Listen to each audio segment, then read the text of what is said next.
Everybody, and welcome to today's PAVE panel on the SAE levels of automation.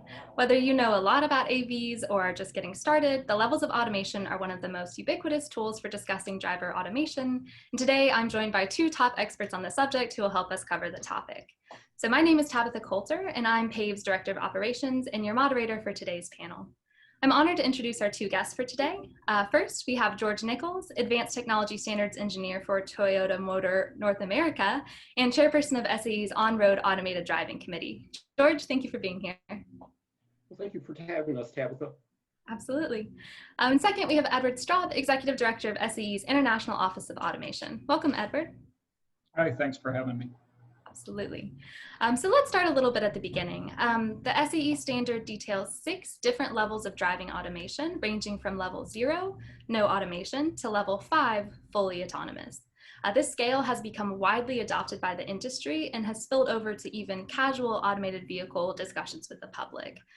There is a lot of complex and passionate discourse on the topic, but today we really want to break it down and kind of leave our audience with a clear understanding of where the levels came from and a glimpse into their importance in the industry. So in classic superhero movie style, let's start with the origin story. Not everyone realized that the levels are part of a broader standard, the J3016. Edward, could you discuss a little bit about how J3016 originated? What was the process behind how it came into being, and what else does it cover?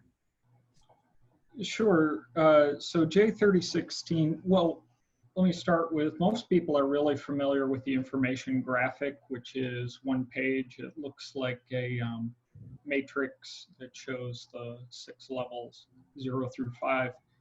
The full standard is freely available on SAE's website. A quick Google of SAE J3016, and anyone can go and download the full 35-page standard. It goes into a number of definitions, not just about the levels, but defines terms like feature, the dynamic driving task, the roles associated with the driving task. And this was started back, George probably has more detail on it, but about 6 or 7 years ago, out of the need from to talk about who's in control or what's in control when for automated vehicles. Prior to the SAE levels being broadly adopted, there were a number of scales that were available. Some had 12 levels of automated driving, others had 10, others had 3. And industry, academia, and governments just couldn't have a useful conversation. So that drove the need for these industry definitions.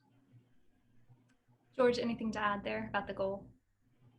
I think just emphasizing what Ed just had described, and as a note for anybody that does download that document, which again, it's free, and I believe, Ed, correct me if I'm wrong, it is the only SAEJ document that is available for free.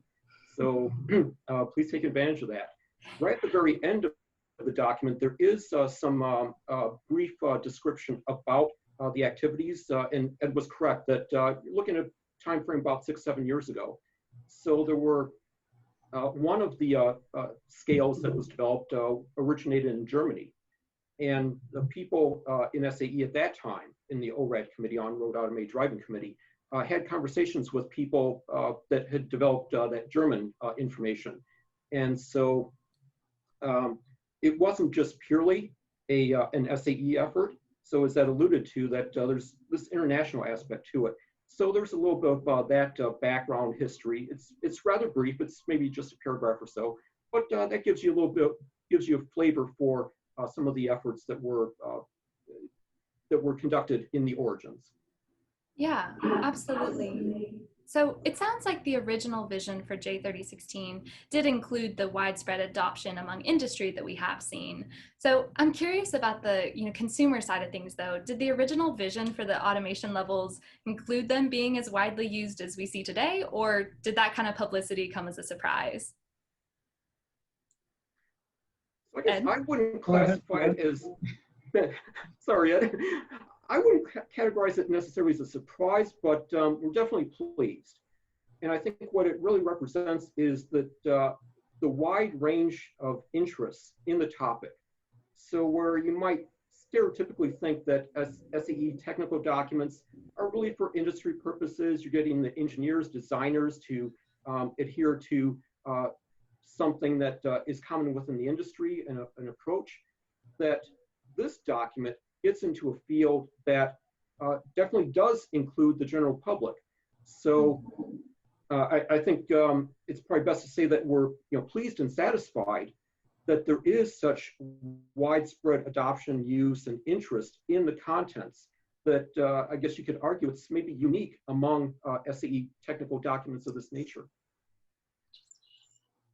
Ed, anything to add there, or did he get it? it? Yeah, I mean, that's right. For over 100 years, SAE's really been focused on technical specifications, a lot of engineering standards, and this one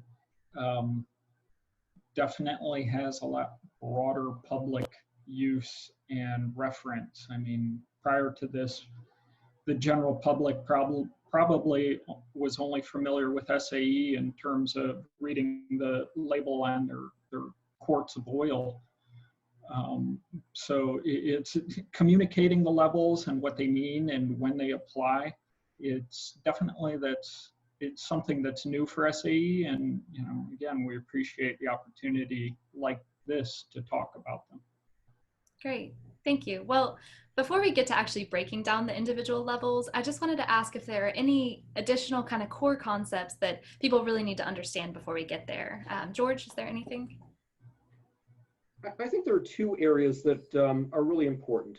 One is that when we talk about these levels, and I think many people probably associate a level to a vehicle, thinking a vehicle has a certain level. In the document, for anybody that does read it, and I like to emphasize it here, is that we don't associate a level with a vehicle, but a feature. So some type of function that is performed by the vehicle. And maybe I hope the best way to kind of describe that, where it would be inaccurate to say that a vehicle has a level, is that even with current technologies, for example, systems, there are a fair number of systems right now that are available on the market that are level 2. But to say that a vehicle is level 2 is inaccurate, because I can turn off that level 2 feature. And if the vehicle is not operating with that feature on, I would argue it's not correct to say that it's level 2, because a human would just be operating the vehicle as a level 0. So in that sense, you could say that in that specific operating condition, it's operating at level 0. If you turn on a feature like adaptive cruise control, which is level 1, then when the vehicle is operating with that, it's operating at level 1. And if you do turn on the level 2 system feature, then it's operating at level 2. So you have a vehicle that can operate at one of 3 different levels. So how do you, I think it becomes confusing to say the vehicle is X level, this level, because it depends on what feature is operating at any given time. Yeah, that's a really important distinction. Associate the levels with features. The second aspect I think is important is making a distinction between automation, an automation system, and an intervention system. So an example of an intervention system would be automatic emergency braking. That it operates to intervene the operation of the vehicle. And a key word here that we use in 3016 is sustain. So when you get into the automation aspect, automation is a sustained activity, where an AEB, automatic emergency braking, is a much shorter duration, just to intervene to hopefully avoid a crash. Great. Yeah, I mean, that's a really important distinction. Ed, anything else to add before we get to the levels? No, George actually covered the one thing that I was going to mention about the distinction between features and vehicles. So, yeah. Okay, well, then Ed, can you explain level 0 on the SAE International scale? Sure, that one's easy. That's what we think about as a vehicle that you drive and control all aspects of the dynamic driving task. You're steering, you're braking, you're controlling the throttle and monitoring. I say you, I mean the human driver is controlling steering, brake, throttle, and monitoring the environment. What we call, all aspects of the dynamic driving task. That's level 0. Okay, and then George, what happens at level 1? And here's where you start getting a system that takes over or actually operates some of the functions that Ed just described. So level 1 means that a feature, a system, would control that vehicle motion in one of 2 directions. So either in the longitudinal direction, basically the direction you're traveling in, moving in, or lateral, left or right. So what we have now commonly in the technology that's been released is going back to ACC, adaptive cruise control.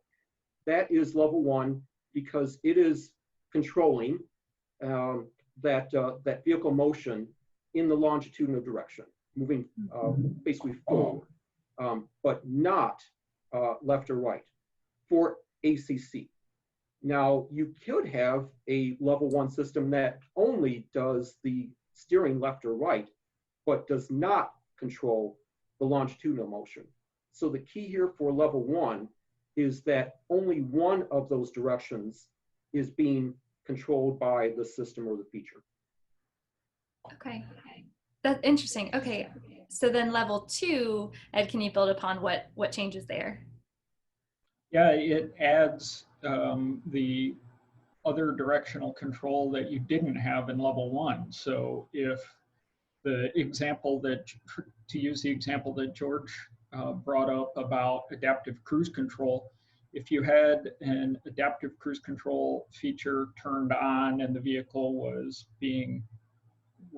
controlling its own longitudinal motion, maintaining space that the driver set it at, and then you engaged a lane keeping or lane centering system that was now controlling the lateral motion of the vehicle, you'd have level 2. So it's controlling the longitudinal and lateral aspects of the vehicle. It's important, though, to mention that a vehicle that is doing these things, there's still driver assistance features. So the human driver is responsible for monitoring the environment and making sure everything is working well. So the human is responsible for paying attention The whole time? human is responsible for paying attention, yes. Okay. And it can be tricky because some systems, I mentioned there's a difference. Well, I mentioned lane keeping versus lane centering. To a human on a highway who has adaptive cruise control engaged and a lane centering system that to them seems to work pretty well, their perspective might be, gee, this vehicle's driving itself, it's automated driving, but that's not the case. The human is still responsible for maintaining awareness of the environment. Great, thank you for clarifying that. So then, George, could you explain level 3 and how the human's role changes there, how that is different? Yes, I get the fun one because there's a lot of discussion, debate about level 3. So it does control, a level 3 system would control both directions, so kind of building on the level 2. And as Ed rightfully pointed out, that you still have that human needing to pay attention to what's going on around the vehicle. With level 3, the design would be that the system can basically monitor the environment in place of the human. So it can recognize, detect objects, whether it's preceding vehicles, people that might be crossing the street, animals leaping out in front of a vehicle. A level 3 system has that capability of doing that recognition of the situation of the environment and taking appropriate action. So in that sense, a human occupant in the vehicle can, even though people, you shouldn't be doing this, of course, nowadays, whether you're texting or looking down at something, talking with somebody on the phone, not paying attention. Basically, you can, as a person, conduct those types of activities in the vehicle while the vehicle is operating at that level 3 capability. A level 3 system will provide, or is supposed to provide, a signal, an indication to the human that it's going to enter a condition where it cannot perform, using Ed's wording earlier, that's also in 3016, dynamic driving task, basically driving the vehicle. The system will inform the human that I will not be able to perform that driving task. You must be ready to take over control of the vehicle. Now, the purpose of our discussion here isn't to, I would say, debate pros and cons and ability to design systems like that. But, and maybe we haven't mentioned this previously, but J3016 does not define how systems operate. It provides the structure for what these levels, what the levels mean.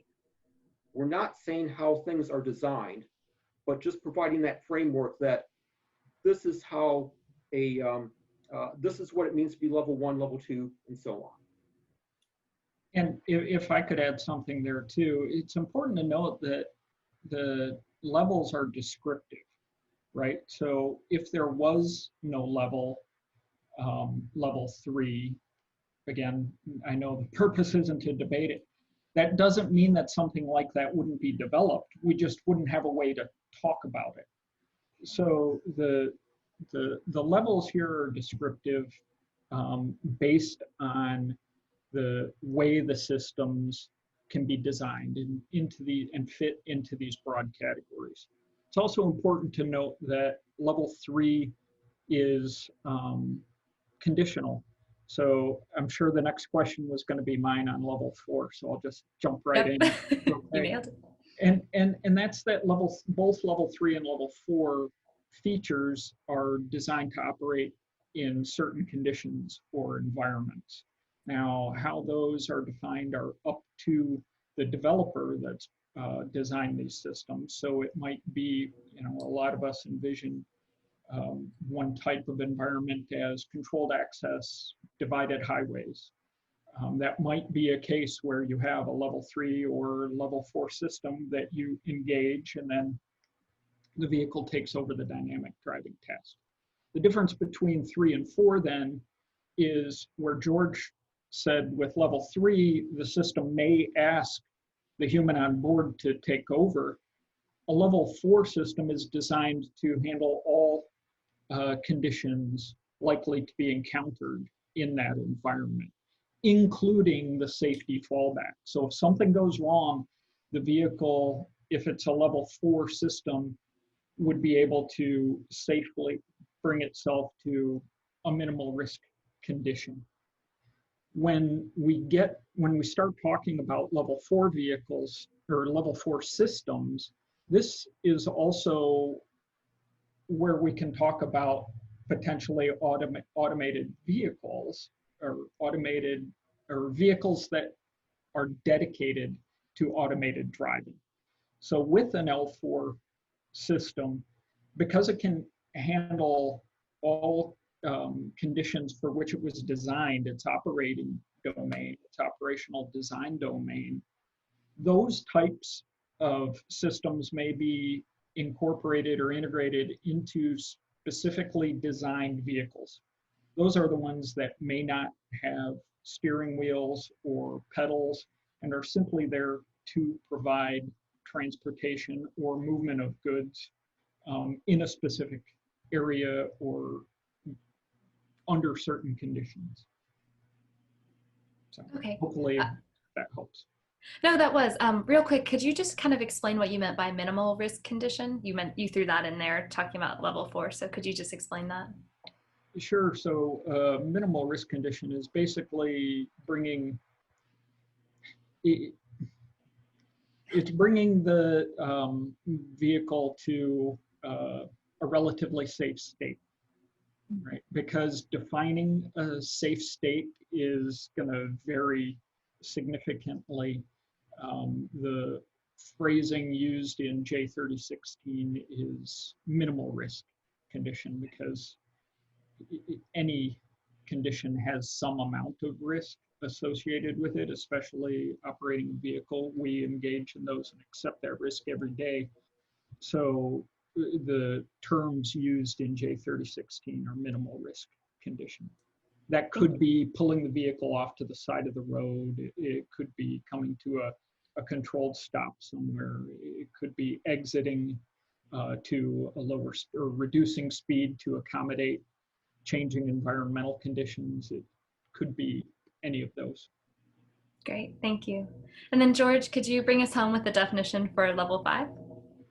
Yeah, sure. So it might be a little simplistic, but this would be the holy grail situation where a person just purely is a passenger, and the vehicle practically could go anywhere in any conditions. So if you have the heavy snow and can travel through that, or at least I'll say snowy conditions comparable to what a person would be willing to drive through themselves. Obviously, if you get into very serious conditions, then in the same way the person would say, well, I'm not going to drive through 2 feet of snow, the vehicle would also not attempt that kind of operation.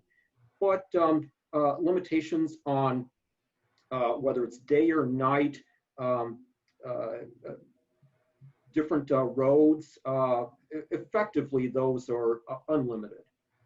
There are some interesting caveats to that, but practically speaking, it's comparable to how a person would choose to drive wherever they would want to in what they think would be sufficient conditions, that in this case, the system would operate in the same way.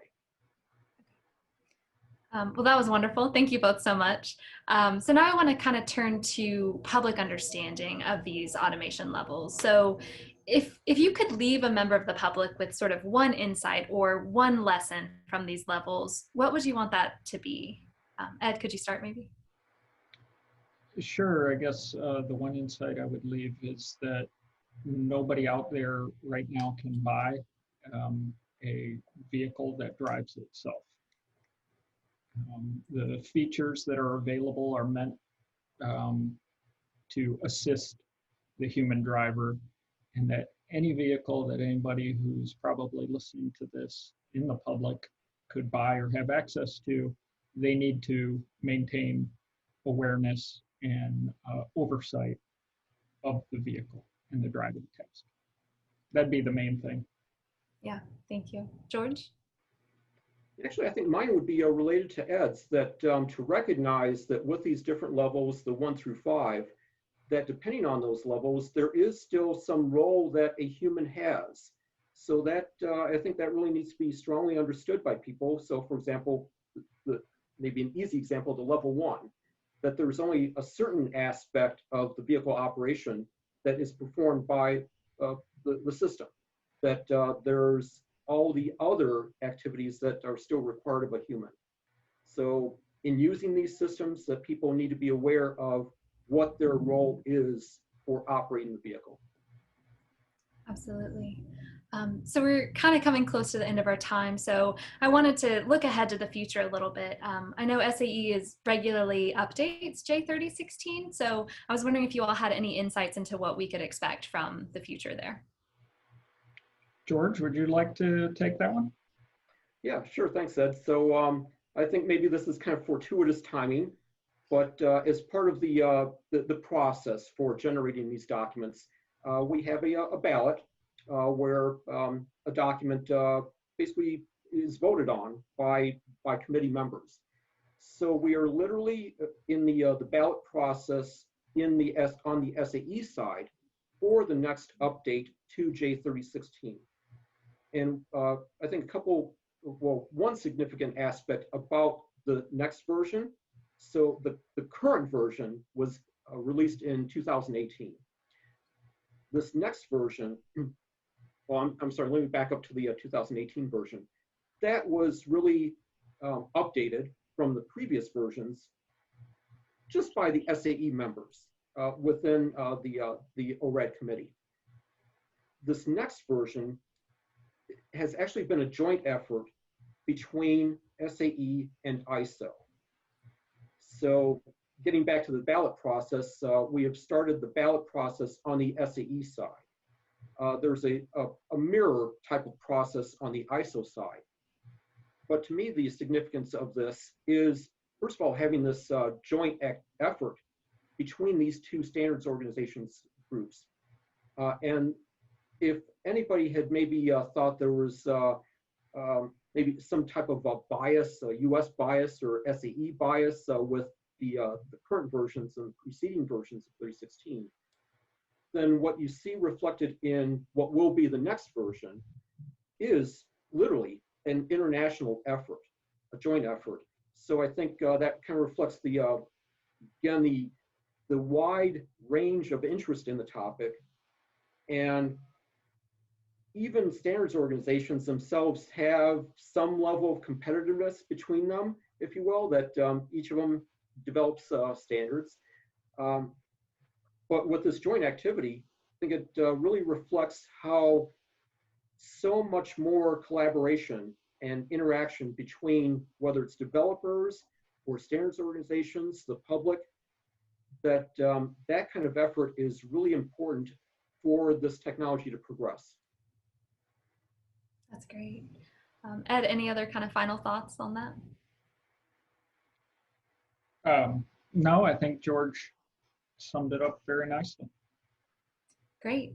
Well, that pretty much hits us at the end. So just wanted to reiterate the point that you guys made at the beginning, which is that the J3016 standard and kind of the graphic that has become sort of most known for that is available for free on the SAE website. If anybody wants to find that, we have it linked on our website under our PAVE resources as well. So definitely one to check out if you're, again, just starting to get into this industry or farther along. It's a very important topic that we get into a lot. And then I want to say thank you, George and Edward. Thank you so much for this conversation and for really helping us, break down these concepts and get to it. It was a great conversation. Great. Thanks. Okay, thank you. Yeah, and thank you to our live audience for joining us again this week, and especially to everybody who submitted questions in advance. Make sure you join us next week for a discussion on the role that mapping plays when it comes to automated vehicles. Registration is now live on our website at pavecampaign.org. Have a great rest of your day, everybody.